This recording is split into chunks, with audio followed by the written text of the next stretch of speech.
Oi pessoal, tudo bem?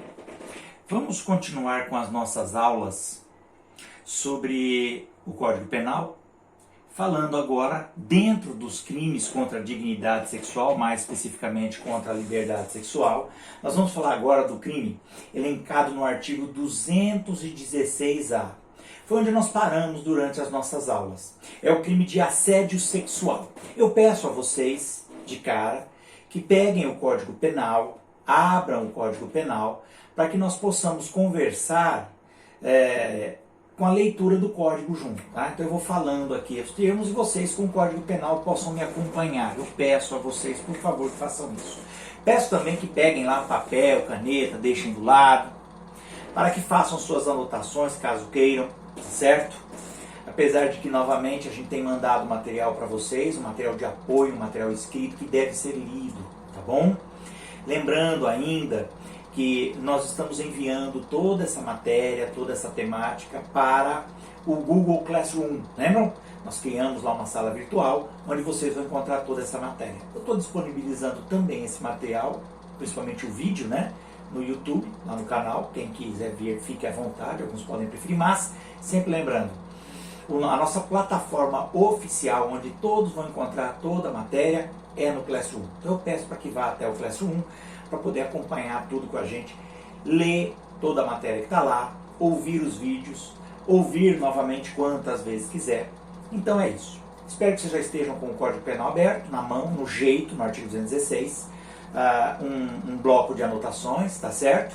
Para que a gente possa ir batendo um papo e você faça as suas anotações. Caso tenha alguma dúvida, mande as dúvidas para mim pelo Classroom. Você tem lá um espaço em que você pode perguntar, ou até no WhatsApp, não tem problema nenhum, tá certo? Muito bem, vamos falar então sobre esse tema agora. Diz assim no Código Penal, artigo 206, tá? Ele fala, assédio sexual. Qual é a conduta aqui? Veja o tipo penal. Constranger alguém com o intuito de obter vantagem ou favorecimento sexual, prevalecendo-se o agente de sua condição de superior hierárquico ou ascendência inerentes ao exercício de emprego, cargo ou função. A pena é de detenção de 1 a 2 anos. Muito bem. O parágrafo 2º, que na verdade é parágrafo único, deveria estar escrito parágrafo único, porque o primeiro foi vetado, mas lá diz que a pena é aumentada em até 1/3 se a vítima é menor de 18 anos. Muito bem, essa é a colocação formal do crime. Vamos trabalhar um pouquinho com ele. Muito bem, pessoal. Que crime é esse? Ele trata de uma conduta odiosa, que é a situação em que um chefe, um superior, um gerente, o dono, se utiliza desse poder que ele tem sobre os seus funcionários para exigir ou para tentar ou para buscar alguma satisfação de sua lascívia. Eu falo que é odioso, por quê? Porque numa situação de um país subdesenvolvido, as pessoas precisam de emprego, é uma situação que traz muita dificuldade, principalmente para a mulher. Bom, vamos tratar sobre esse ponto. Em primeiro lugar, o verbo que ele usa é constranger. Veja bem, constranger, tá? Nós vimos esse verbo também em outros tipos penais, mais especificamente no estupro, também fala em constrangimento. Só que veja bem, constranger é obrigar alguém a fazer o que a lei não obriga ou impedir alguém de fazer algo que a lei permite. Isso é constrangimento, tá? O problema é que o constrangimento na prática, ele exige algum tipo de violência, grave ameaça. Aqui você não tem efetivamente a violência ou grave ameaça, algo que é presente dentro do crime de estupro, tá certo? Então aqui nós não temos. Ele fala em constranger alguém. Alguém então tem que ser pessoa. Muito bem, vamos trabalhar primeiro com a nossa classificação doutrinária. Eu sempre falo para vocês que todo crime você tem que mentalmente fazer a classificação. Isso é ponto pacífico para que você consiga desenvolver o tema, a matéria e possivelmente responder qualquer questão. Então o primeiro ponto, qual a objetividade jurídica? Quer dizer, qual o objeto jurídico que é defendido aqui? A liberdade sexual. Não os costumes, hein? Isso era antes. Agora, a liberdade sexual. Muito bem. Temos como objeto material a pessoa vítima desse constrangimento. Seja ele homem ou mulher. Importante que eu acabei de dizer. Por quê? Entramos agora nos sujeitos do crime. Quem é que pode ser sujeito ativo e sujeito passivo? Muito bem, nós temos aqui um chamado crime comum, quer dizer, você pode ter como sujeito ativo e aí passivo qualquer pessoa, tá? Seja homem ou mulher, quer dizer, pode ser o patrão, que geralmente é o que acontece, o patrão constrange a funcionária, como pode ser também uma patroa que constrange a funcionária, tá certo? Muito bem. Temos aí uma situação bem comum, infelizmente. Agora tem um detalhe, não se engane. Ele tem uma característica muito especial, por isso que a gente não pode colocá-lo simplesmente como crime comum. Apesar de que pode ser um homem ou uma mulher em qualquer um dos polos, você tem aqui um crime especial próprio quanto ao sujeito. Porque o sujeito ativo obrigatoriamente tem que ser um superior da vítima, do sujeito passivo. O termo, a norma fala em superior hierárquico ou ascendência inerentes a exercício do emprego. Pessoal, aqui nós temos duas situações. E a princípio houve uma discussão a respeito disso. Isso cabe, quando ele fala em superior hierárquico, principalmente para o serviço público. Então seria o chefe dentro da repartição pública. Quando ele fala em superior hierárquico, de novo, nós temos o chefe. Então, esse termo geralmente é usado para o serviço público, tá? Para a administração pública. Agora, quando ele usa o termo ascendência, aí nós estamos falando da área privada, de trabalhadores da CLT, entendeu? Então, o gerente, o chefe, o patrão, o dono da empresa, ele seria aqui o sujeito ativo. E o sujeito passivo também é próprio. Por quê? Apesar de poder ser um homem ou uma mulher, quanto ao sexo não se discute, há uma exigência de que haja uma subordinação. Entendeu a ideia? Se nós estamos falando de um assédio sexual entre colegas de trabalho que têm a mesma função, quer dizer, um não é superior do que o do outro, não é assédio sexual. Tudo bem? Se for um inferior, quer dizer, o funcionário dá em cima da patroa, aí não temos assédio sexual. Porque é obrigatório que haja essa subordinação. Entendeu? Então, bacana, né? Ficou fácil. É um crime bipróprio com relação a esse quesito, tá? Muito bem. Nós temos aqui que é um crime que exige dolo. Dolo. A intenção, efetivamente, de cometer o constrangimento para obter uma vantagem. Preste bem atenção e tome cuidado. Se eu estou falando em dolo, é o dolo de constranger para obter vantagem. Agora toma cuidado com algumas coisas, hein? Um chefe, um patrão, o gerente, ele pode se apaixonar pela funcionária. A gerente, a patroa, pode se apaixonar por um funcionário. E aí é preciso tomar cuidado. Não há na conduta do agente uma intenção de constranger. Não. Aí nesse caso pode haver a intenção de conquistar. Entendeu? O afeto, a afeição. Né? A intenção aqui é de talvez ter algum relacionamento com a pessoa. Que pode até ser sexual meramente. Hoje, nos tempos de hoje, muitas vezes você tem essas situações meramente sexuais, mas pode ser algo muito mais. Quer dizer, eu falei de paixão, talvez de amor, de enamorar-se por uma pessoa. Então, neste caso, nós não teríamos aqui o dolo criminoso que esse tipo exige. Então, fique atento a isso. A intenção é de constranger. Ora, quando eu paquero alguém, quando eu dou em cima de alguém, quando eu convido alguém para sair, para passear, eu não estou constrangendo.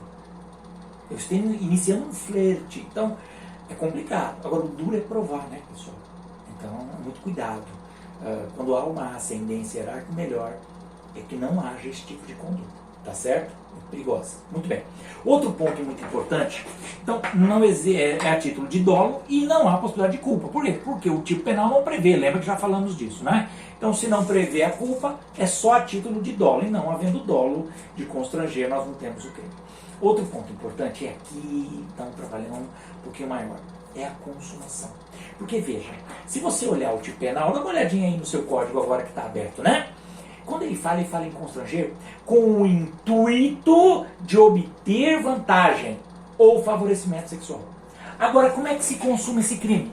Ele precisa efetivamente conseguir essa vantagem ou esse favorecimento?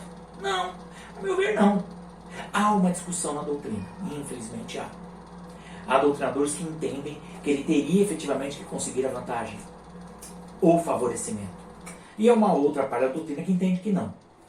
Eu sou favorável a essa corrente. Até porque a ideia, o termo usado é com o intuito de obter a vantagem ou favorecimento sexual. Ora, se a intenção é essa, basta o constrangimento com essa intenção. Não é preciso conseguir a vantagem ou favorecimento sexual. Percebeu? Então, somente dele tentar, entre aspas, dele fazer o constrangimento, mesmo que a funcionária ou o funcionário não ceda aos seus desejos, aos seus caprichos sexuais, eu entendo que o crime já está consumado. O problema prático é provar isso. Como é que eu vou provar que o patrão efetivamente está constrangendo a pessoa? Você teria que ter uma gravação, um vídeo, testemunhas. E esse é um crime sórdido, pérfido, principalmente por quê? Porque o agente que o executa o faz sempre clandestinamente, no momento em que estão apenas o autor e a vítima. Ele faz questão de que não haja mais ninguém, justamente para não haver testemunhas. Mas é óbvio que as testemunhas podem existir, porque geralmente não sou o patrão que se dá a este tipo de conduta não o faz com uma única funcionária, tá? Mas veja, repetindo, a consumação, a meu ver, de novo, tá? É quando ele realiza o constrangimento com o intuito de obter a vantagem ou favorecimento. Eu não entendo que há necessidade de obter a vantagem ou este favorecimento. Tá entendido? E, de novo, não pode haver a violência ou grave ameaça, porque se houver violência, grave ameaça, estamos diante do estupro. Ah, mas ele falou que vai me mandar embora, que não vai me dar a promoção. Ora, neste caso, é ameaça, mas não é grave ameaça, percebeu? Não é grave ameaça. A grave ameaça, a grosso modo, aqui sem entrar em maiores detalhes, exigiria aí uma ameaça à integridade física, mental, psíquica, que vai acabar acontecendo, porque é uma situação terrível. Tudo bem? Perfeito? Beleza? Então tá bom, fica fácil. A pena, só pra gente lembrar de novo, é uma pena apenas de detenção. Apesar da detenção ser alta, tá? Ele fala de detenção de 1 a 2 anos, é detenção ainda. Então você cumpriria aí a pena iniciando em regime semi-aberto ou até no aberto, tá bom? Então, muito cuidado. Depois no finalzinho do artigo, se você olhar aí no Código Penal, ele fala ascendência inendentes ao exercício de emprego, cargo ou função. Quando ele fala em cargo, função ou emprego, todos esses termos são relacionados, sim, à ideia de servidor público ou de empregado público. Vocês vão ver isso em direito administrativo mais para frente. Agora, isso também cabe, principalmente o empregado, cabe para o trabalhador da CLT, como eu falei, tá bom? Um detalhe importante aqui é esse parágrafo segundo, que, como eu disse, na verdade é parágrafo único, que fala do aumento da pena se a vítima é menor de 18 anos. Ora, se a vítima é menor de 18 anos, nós sabemos que o trabalho, a atividade funcional no Brasil, ela pode iniciar-se aos 16 anos. Então, aos 16, qualquer jovem pode trabalhar. Aos 14 é possível o trabalho, mas como aprendiz. Lembre-se disso, como aprendiz é possível. Então, nós na prática teremos aí menores de 18 em atividade laboral. Ora, se já seria uma situação constrangedora para um adulto, seja homem ou mulher, quanto mais para um jovem menor de 18, que pode ter aí sequelas, inclusive, depressão, problemas psíquicos, isso pode se incorporar ao comportamento dele. Por isso, a importância, a seriedade e o aumento de 1/3. Agora, cuidado. Aqui, de novo, é causa de aumento de pena, não é qualificadora, tá bom? Causa de aumento de pena, por quê? Porque aqui o legislador definiu um aumento na pena, no caso dessa conduta, em uma porcentagem, tudo bem? Acredito eu até que foi um pouco falho, porque ele fala em até 1/3. Isso não é bom. Por quê? Porque se você fala em até 1/3, se você aumentar um dia, é um aumento.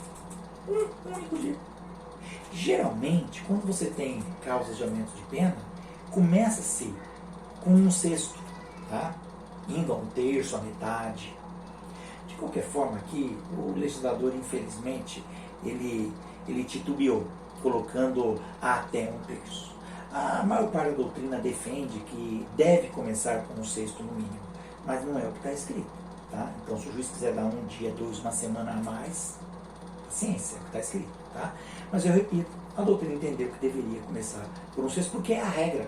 É o mínimo de aumento que nós temos dentro da nossa legislação penal. Tudo bem? Então fica aí um detalhe com relação a esse parágrafo. Tá certo? Muito bem.